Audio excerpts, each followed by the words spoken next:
what is it, 4.3 format ratio. But I can do this. Now I'm a bit zoomed in, but this is full 69 ratio. Huh? Amazing, right? Welcome to another dev video. For this one, I would love to show you the audio from the streams, because I'm actually explaining what I'm doing, why I'm doing, the way I'm doing, what's going on, and actually sometimes I'm even funny. However, I changed the way I'm playing music on stream, and I didn't change the way I recorded it. So the recording is full of music. So bear with me. Me, current Budos, is gonna explain what happened and what past Budos is doing, okay? So this will be a fun one. In the last video I created a generator, and here you can see me texturing it. And after that's done, we just need to import it into Unreal Engine and swap out the old asset with the new one. After swapping the asset, I saw that the cable had wrong texture. Usually this happens when I apply the wrong material in Blender, so I went back and checked, and it was all good in Blender. So I hopped back into Unreal and checked that the static mesh component had the right material, and it did. So the only place left to check was the blueprint that summons the asset, and there it was. It used the wrong material. It used the material from the previous asset, which makes a lot of sense. But yeah, after fixing that, I quickly explained why I will be swapping out the weapon in my game with a new machine that I will call the transmitter. Mainly, I'm doing this because from when I started to plan this project in March 2023, up until now, which is a half year ago, the scope and narrative has been slightly adjusted, so the weapon just doesn't make that much sense anymore. But I will not talk more about that right now, because I want you as a player to explore the lore firsthand and not having it spoiled by me. Another feature I want every generator to have is level up. Mainly because I fucking love level up mechanics in games. I had this functionality for the generator where it just got a flat sum every time it produces power. And this needs to be more organic and interesting. I started with an idea of just trying out a 10% conversion rate. Producing 10 watts would give you 1 experience. And now when you buy a new generator, you would produce 20 watts and therefore you would gain 2 experience. And this is not super advanced, but it's more organic, and by that I mean that the experience you gain will increase every time you buy more or upgrade the generator. By the end of this stream, I started to realize that my blueprints was slowly but surely turning into a hot mess. So I started to realize that I should refactor parts of the game's functionality. In order to try to paint a picture of what was wrong with my blueprints, or nothing was wrong, but it's not optimal, right?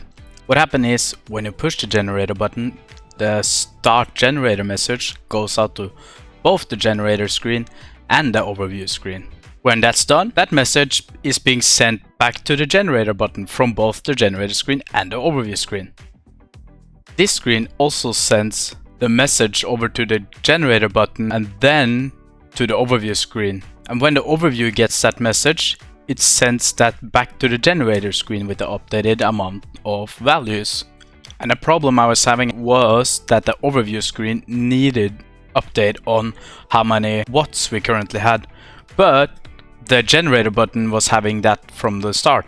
The generator button blueprint can't send that information before the generator screen has done its loop. And there might have been other ways to fix this problem, but I just decided to use this opportunity to refactor the code.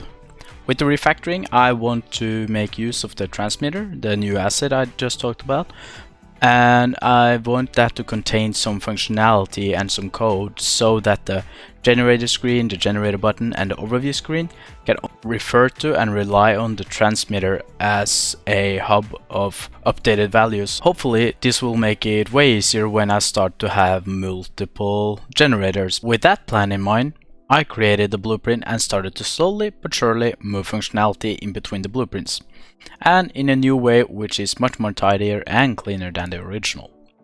It's in no way perfect. I don't consider myself a programmer, but I do believe this will be easier to work with going forward, which is nice, because the next step is to introduce another generator. It's kind of a huge deal. Sounds like not a huge deal, because, whoa, what's one generator if you're going to have 10, right?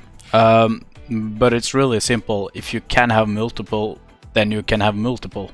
If I'm able to do that now, it's basically a proof of concept. Then I can go forward. I know that I can do 10 generators because I know how to separate them and to do this functionality on the backend.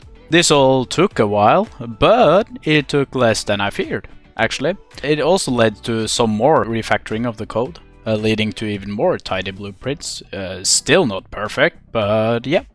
At last, I rearranged some environmental assets. Spoiler alert, there's absolutely nothing behind the rocks, only the cold, empty void of nothing. Then I swapped out the ground, which has just been white blocks up until now, with an actual landscape, and gave the landscape some bumps and some textures to make it look a bit nicer. And yeah, thank you everyone for watching.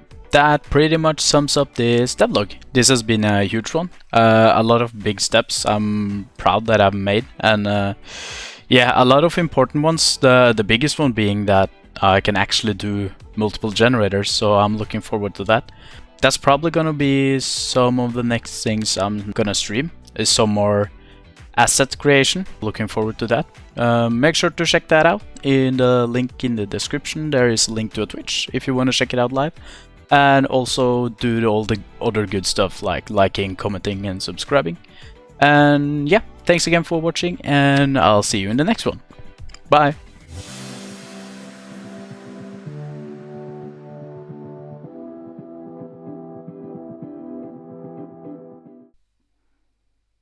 This is the middle of the screen, not this.